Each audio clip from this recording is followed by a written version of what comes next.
नमस्कार. फक्त योजना या यूट्यूब चॅनलवर सर्वांचं हार्दिक स्वागत. RT प्रवेश प्रक्रियेसंदर्भात खात्रीशीर माहिती आपल्या चॅनलवरती दिली जाते. आज 19 तारीख आहे. साधारणतः संपूर्ण महाराष्ट्रामध्ये शाळांच्या नोंदणीसाठी आजचा शेवटचा दिवस आहे. त्यामुळे पालकांना प्रश्न पडलेला आहे की शाळांची नोंदणी झाल्यानंतर पाल्याचे ऑनलाईन फॉर्म सुरू होतात.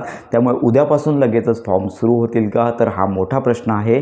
तर यामध्ये सगळ्यात महत्त्वाची बाब म्हणजेच उद्यापासून लगेचच ऑनलाईन नोंदणीला सुरुवात होणार नाही आहे. कारण का RT पोर्टलवरती गेला तर 40 ते 45 हजार एवढ्याच जागा शाळांच्या नोंदणीसाठी झालेल्या आहेत. म्हणजेच RT अंतर्गत 40 ते 25 हजार एवढे प्रवेश उपलब्ध झालेले आहेत. तर साधारणतः दरवर्षी याची संख्या 1 लाखाच्या आसपास असते. म्हणजेच लक्षात घ्या, अर्धी पण अजून निम्मी पण यामध्ये संख्या नोंद झालेली नाही आहे. त्यामुळे लक्षात घ्या, 100% शाळा नोंदणीसाठी मुदतवाढ होणारच आहे. तर ही जी मुदतवाढ आहे तर आज संध्याकाळपासून पोर्टलवरती तुम्हाला झालेली पाहायला मिळेल. तर ही मुदतवाढ 4 दिवस होते की 5 दिवस होते हे सर्व संबंधित डिपार्टमेंट शिक्षण विभागाकडे असणार आहे. त्यामुळे लगेचच उद्यापासून फॉर्म सुरू होणार नाही आहेत. ही महत्त्वाची बाब पालकांनी लक्षात घ्यायची आहे. कारण का 1 लाखापेक्षा जास्त जागा RT अंतर्गत भरल्या जातात. अजून त्याची नोंदणी झाली नाही आहे. त्यामुळे शाळांच्या नोंदणीसाठी पुन्हा मुदतवाढ आज संध्याकाळपासून झालेली पाहायला मिळेल. तर अशा प्रकारे पालकांना अजून पुढील 5 ते 6 दिवस प्रतीक्षा करायची आहे.